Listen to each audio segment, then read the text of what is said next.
Dans cette vidéo, j'ai envie d'interpeller les personnes qui multiplient de façon régulière les livrets. Il ne faut pas stocker de l'argent parce que stocker de l'argent va finir par t'appauvrir. Imagine aujourd'hui, tu investis sur la connaissance. Tu identifies un domaine dans lequel tu peux investir et qui peut te produire de l'argent. Ça, c'est un investissement intéressant parce que tu investis dans ta connaissance. Et cette connaissance-là, tu vas l'exploiter au fur et à mesure des années. C'est pour ça qu'il faut toujours avoir un budget à investir dans une formation. Moi, je me forme chaque année de façon régulière. Il faut que tu investisses au lieu de chercher à accumuler de l'argent. Attention, attention, attention. Lorsqu'on a beaucoup d'épargne, ça peut être une problématique, le fait de vouloir se lancer dans plusieurs choses à la fois. Parce que vous allez vous disperser, parce que tu suis plusieurs lèvres à la fois. Donc, tu peux investir dans plusieurs projets, tu peux investir dans plusieurs domaines, mais il faut faire tout ça au fur et à mesure. Lorsqu'en général, on a beaucoup d'argent disponible, on est moins enclin à faire certaines choses. Quand je regarde souvent l'histoire des personnes qui ont réussi, ce sont des personnes qui ont une vie difficile et qui se sont dit à un moment donné, c'est enough. Quand tu décides de te mettre dans une zone d'inconfort, quand tu décides de rêver plus grand, quand tu décides de passer des paliers que tu n'arrives pas à maîtriser, que tu n'arrives pas à gérer, c'est là où tu as de la créativité pour faire de grandes choses. De ne pas te limiter, d'aller plus loin que ça, d'apprendre à prendre des risques, d'aller plus loin que ce que tu peux faire aujourd'hui. Je veux te challenger et je veux que tu te dises que qu'est-ce que je peux faire en 2026 qui me sort de ma zone de confort? Comment je fais pour sortir de cette zone de confort? Comment je fais pour repousser ma peur? C'est ça que tu dois apprendre à faire et c'est comme ça que tu vas sortir dans cet élan de pauvreté-là qui t'empêche de multiplier ton argent. C'est ça qui va te pousser à faire de grandes choses et ce qui est sûr, tu feras de grandes choses.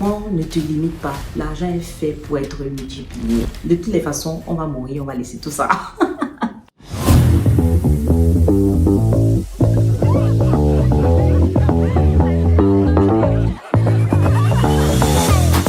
Bonjour l'équipe et bienvenue à tous dans cette nouvelle vidéo. Si tu me découvres pour la première fois, moi je suis Eugénie, j'investis dans l'immobilier et sur cette chaîne je me suis proposé de partager toutes mes astuces afin de pouvoir aider les personnes qui comme moi souhaitent investir et veulent avoir plus d'informations sur le sujet, plus d'informations sur comment gérer leurs finances et justement investir en toute sérénité. Donc si ces sujets sont les sujets qui t'intéressent, n'hésite pas à t'abonner et à activer la cloche de notification. Dans cette vidéo, j'ai envie d'interpeller les personnes qui multiplient de façon régulière les livrets, d'accord, au lieu de multiplier leur argent. Parce que les livrets, c'est bien, mais moi, je considère qu'il faut avoir beaucoup d'argent disponible quand tu as déjà eu à multiplier de l'argent. Il ne faut pas stocker de l'argent parce que stocker de l'argent va finir par t'appauvrir. Donc, tu commences à vraiment accumuler du cash quand tu as déjà eu à mettre certaines fondations en place, d'accord? Donc, la première chose que tu as à faire, c'est commencer par faire travailler ton argent avant de chercher à l'accumuler dans de multiples livrets. À la base, tu as besoin de ton fonds d'urgence. Une fois que tu as ton fonds d'urgence qui correspond à 3 à 6 mois de charges que tu as pour te gérer au quotidien ou alors pour gérer ta famille si tu as une famille, à ce moment-là, tu dois commencer à réfléchir investissement avec ton argent. Le premier piège dans lequel beaucoup de personnes tombent, ça va être d'épargner justement au lieu d'investir. Imagine-toi, tu as de l'argent et que tu le mets sur un livret. À la fin d'année, tu auras 1,7% de rendement. On est en face que ce n'est absolument pas intéressant. Prenons d'autres cas, d'autres livrets qui vont jusqu'à 2% ou alors les fonds euros, les fonds de garantie qui peuvent te produire entre 2 et 3%. Ça reste pas intéressant par rapport à la performance que tu peux aller faire par exemple en investissant sur des ETF en bourse. Donc moi je te recommande de ne pas juste épargner ton argent mais de chercher des supports sur lesquels tu peux investir ton argent. Je vais te donner un exemple. Imagine aujourd'hui tu investis sur la connaissance. Tu identifies un domaine dans lequel tu peux investir et qui peut te produire de l'argent. Ça c'est un investissement intéressant parce que tu investis dans ta connaissance et cette connaissance là tu vas l'exploiter au fur et à mesure des années. C'est pour ça qu'il faut toujours avoir un budget à investir dans une formation. Je me forme chaque année de façon régulière. Pourquoi? Parce que je cherche de plus en plus des connaissances, je cherche de plus en plus des personnes avec qui je vais m'entourer qui pourront me permettre d'évoluer également. Il faut apprendre à être intentionnel dans ta façon de chercher l'argent, dans ta façon de chercher chercher des opportunités. Donc, investis sur toi. Investis ton argent pour te développer. D'ailleurs, si tu cherches des idées d'investissement qui peuvent te permettre de gagner beaucoup d'argent, je te mets le lien d'une vidéo que j'ai eu à tourner sur la chaîne. Va regarder cette vidéo-là et elle va t'éveiller l'esprit. Elle va te permettre justement d'être un peu plus avancé sur ce sujet. Donc, investis ton argent plutôt que de chercher à toujours l'épargner et finalement tu te retrouves en train de regarder ton compte bancaire. Il aurait pu être beaucoup plus valorisé entre l'inflation qui vient grignoter et tout. Ce n'est pas intéressant de laisser ton argent dormir. Il faut que tu investisses au lieu de chercher à accumuler de l'argent. Le deuxième piège dans lequel je vois beaucoup de personnes tomber, c'est le fait qu'avoir beaucoup d'épargne également te donne la possibilité de trop te diversifier. Je m'explique. Tu es une personne aujourd'hui, tu as par exemple 10 000 euros, 20 000 euros dans ton compte et tu te dis que ok, j'ai bien compris que mon argent ne doit pas dormir, j'ai envie de le faire travailler, soit.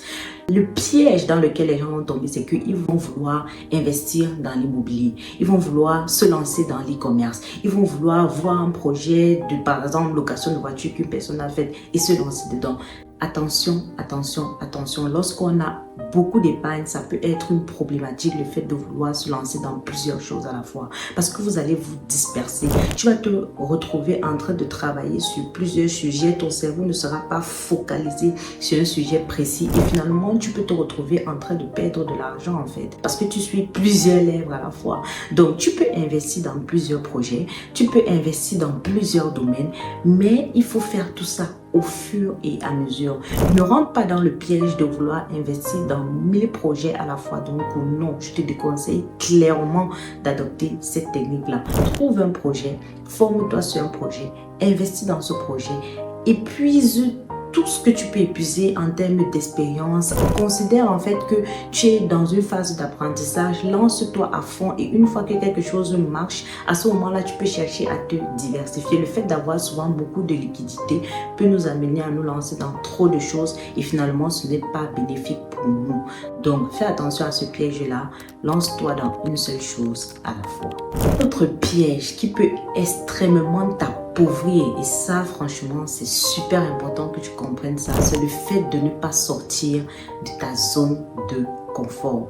Lorsqu'en général on a beaucoup d'argent disponible, on est moins enclin à faire certaines choses. C'est pour ça que quand je regarde souvent l'histoire des personnes qui ont réussi, on va toujours voir que ce sont des personnes qui ont une vie difficile, ce sont des personnes qui ont une vie pauvre en fait. Ce sont des personnes qui ont connu la misère et qui se sont dit à un moment donné, c'est enough, ça suffit, je veux que ma vie change, ça suffit, je veux que ma vie progresse. Regardez Francis Ngannou, il est sorti de nulle part, enfin de loin en fait, et regarde où il est aujourd'hui, regarde sa position aujourd'hui. Il a eu de l'audace, il a combattu, il s'est battu pour avoir la vie qu'il voulait.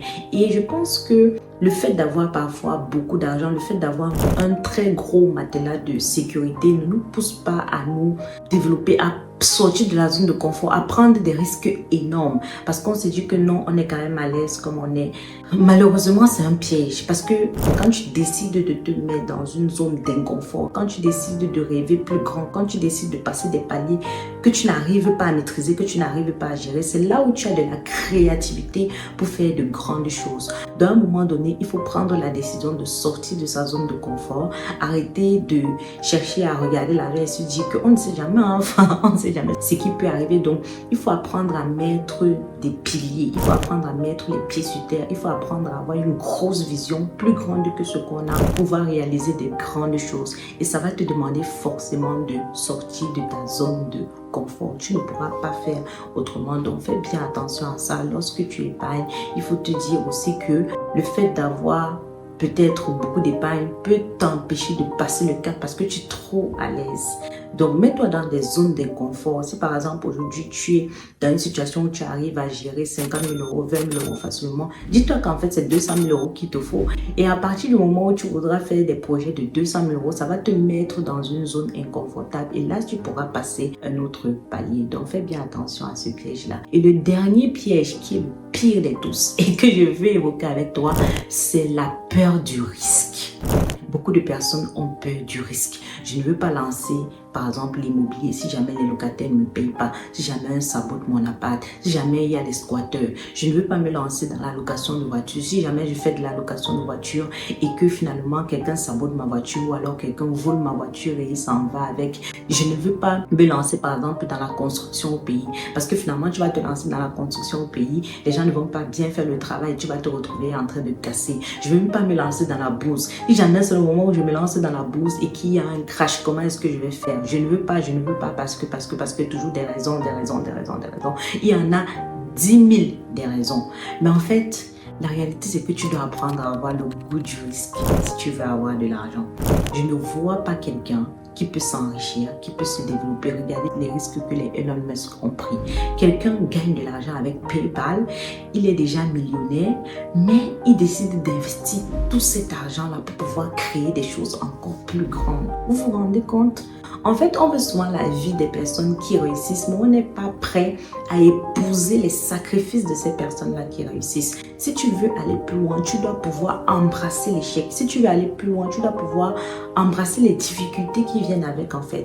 Moi, j'ai eu à créer une start-up qui finalement, 4 années plus tard, on a décidé de clôturer. Pourquoi? Parce que ça ne marchait pas. On a pris le risque d'investir une grosse partie de notre argent là-dedans. C'est des milliers et des milliers d'euros qui sont partis. Mais ça n'a pas empêché qu'aujourd'hui, je me retrouve encore en train de me dire, je vais faire dans l'entrepreneuriat parce que c'est ce qui me passionne. C'est le risque qui me passionne. Pas forcément pour l'argent, mais je veux sortir de cet inconfort-là parce que je suis convaincue que j'ai d'autres choses à apporter. Donc aujourd'hui, je te recommande vraiment de ne pas te limiter, d'aller plus loin que ça, d'apprendre à prendre des risques, d'aller plus loin que ce que tu peux faire aujourd'hui. Je veux te challenger et je veux que tu te dises que qu'est-ce que je peux faire en 2026 qui me sort de ma zone de confort?